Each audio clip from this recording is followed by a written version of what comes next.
2009 Summer Oscars, the Berdys.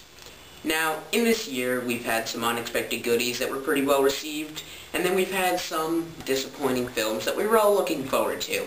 From hysterical comedies, to thrilling actions, to chilling horrors, it's been a good run. Now, we're here to honor the best of this summer, 2009.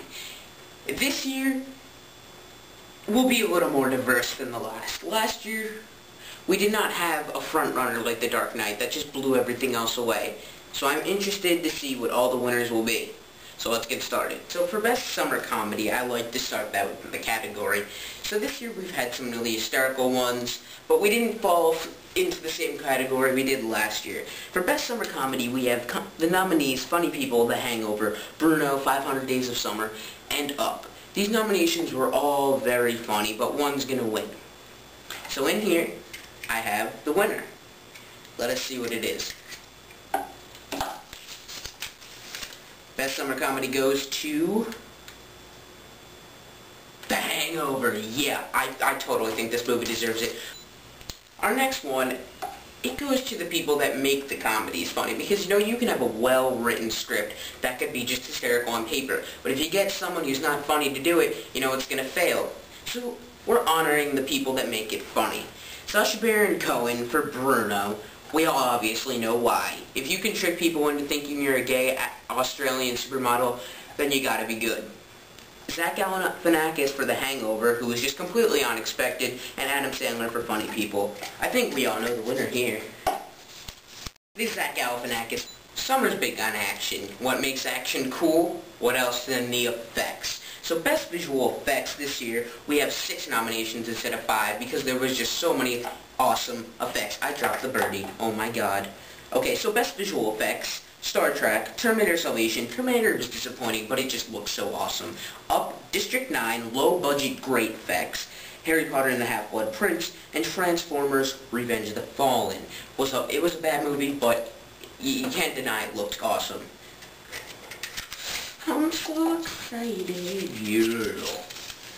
Best visual effects go to Harry Potter and the Half-Blood Prince, number 6. Okay, obviously, this movie just created such a texture and such a feel that you can really see the Harry Potter world. There's big actresses, and then there's actresses with smaller roles. These actresses had the smaller roles, but they were still very good. So the nominees for Best Supporting Actress are Zoe Saldana for Star Trek, Amy Adams for Julie and Julia. Amy Adams, if you can go up against Meryl Streep and do such a good job, not as good as her, but that's still really good that she did such a great job going up against such an amazing actress. Diane Kruger for Inglourious Basterds, Marianne Cotillard for Public Enemies, Emma Watson for Harry Potter 6, and a last-minute entry, Melanie Laurent for Inglourious Basterds. And the birdie goes to Melanie Laurent. Yet again, there are actors that we have seen to be proven to become great actors, not the leading role, but we know from last year that Heath Ledger did such a great job in a supporting role that this year we have something very similar. So Best Supporting Actor nominees are Zachary Quinto for Star Trek, Jim Broadbent for Harry Potter, Michael Gambon for Harry Potter, and Alan Rickman for Harry Potter, and lastly Christoph Waltz for Inglourious Basterds. Now the winner is pretty much a shoo-in. It is Christopher Waltz. Oh my god, this guy did such a great job. Oh, he made such an amazing movie villain as the Jew Hunter, as Colonel Hans, and he was just so great. He propelled this movie to a classic. Now, these are the actresses in the big roles. The ones that are meant to be good and meant to be seen. This year, we have Best Performance by an Actress in a Leading Role, Zooey Deschanel for 500 Days of Summer, Meryl Streep for Julie and Julia, Sandra Bullock for The Proposal, Alison Lohman for Drag Me to Hell, and Leslie Mann for Funny People. The winner is one of the greatest actresses of all time, Meryl Streep. This year, we had some big names in acting, so many that I had to have 6 nominations because a certain someone jumped in there for a nomination. We have Chris Pine for Star Trek, Johnny Depp for Public Enemies, Brad Pitt for Inglourious Basterds, Sam Rockwell for Moon, Joseph Gordon-Levitt for 500 Days of Summer, and the unexpectedly amazing Sharlto Copley for District 9. Never acted before, but Neil Blomkamp put him in that movie, and it was a great decision. So the winner is the unknown Sharlto Copley.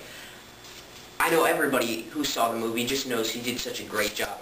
As we've seen with all these acting, sometimes there's so many great actors or actresses in one movie that there's an ensemble of actors and actresses that do a perfect job. So we have Best Cast Ensemble: Star Trek, Harry Potter and the Half-Blood Prince, Inglourious Basterds, Funny People, and Public Enemies. They all had amazing casts. Even if they weren't great movies, they all brought their A game here. And the winner is, they get this thing, which is probably worth like 2 cents on the black market. Cast ensemble goes to Harry Potter and the Half-Blood Prince. Oh my god, they really all brought their A game here. I mean, it's a close runner-up for Bastards and Star Trek. Now on to the bad movies. Worst Picture. I don't want to go into how bad some movies were this year. Oh, our nominees are Land of the Lost, Year One, Transformers: Revenge of the Fallen, G.I. Joe: Rise of Cobra, and G-Force. Even though Final Destination Halloween 2 would probably be in there, I already made my nominations. G.I. Joe. Yep, I can't talk about this movie anymore. I really can't. It's just so funny because it's so bad. On to the people who are responsible for making great movies, the directors. We have, for our Best Director nominations, J.J. Abrams for Star Trek, David Yates for Harry Potter, Neil Blomkamp for District 9, Inglourious Basterds, we have Quentin Tarantino, great director, and 500 Days of Summer, the new guy, Mark Webb. These are all, before I even give out the winner, they were all runners-up. They couldn't all win, but they were all so great. Neil Blomkamp, he deserves it. You know, he created such a movie off of so little. Now on to the movies that weren't so big at the box office.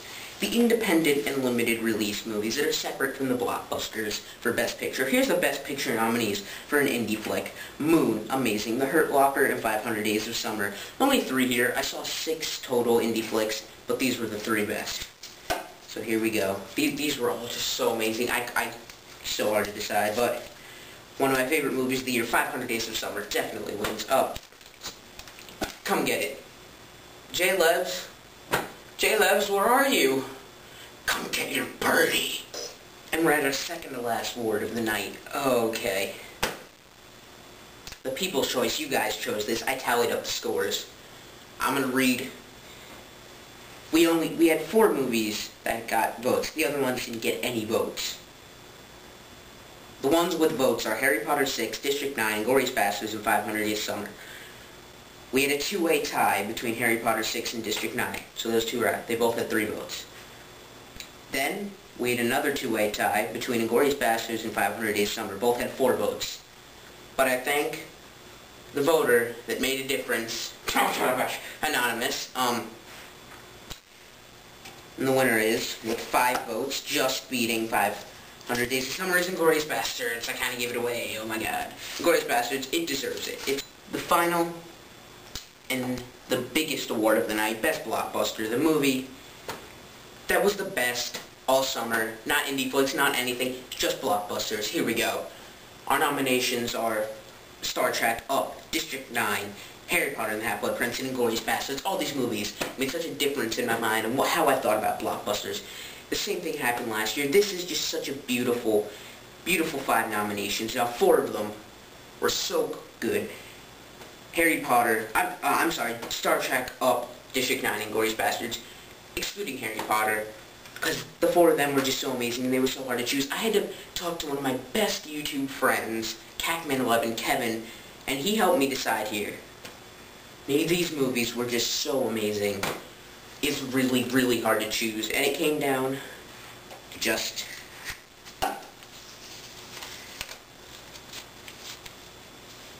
I'm sorry, it's a tie. It's Up and Inglourious Basterds. The movies were just so awesome. You can hate me if you want. You can leave bad comments because I made a tie for the most important nomination category, but those 2 movies were just amazing. Kevin agreed with me. He gave me the go-ahead to do this. He said, those 2 movies, they're just both so special in both of our hearts that we had to agree on both giving them a tie. These are just so amazing. The summer Oscars. So thank you guys for voting. Thank you for everything. You shaped my decisions, you helped me with this, and it was just such a great thing. In the end, this has been a great summer, and I think it could have been better. It could have been a lot better. We've been disappointed a lot, but I'm looking forward to next summer with Inception and Iron Man 2 and Toy Story 3, and I will see you guys later. Oscars, the Berdys, 2009, tuning out.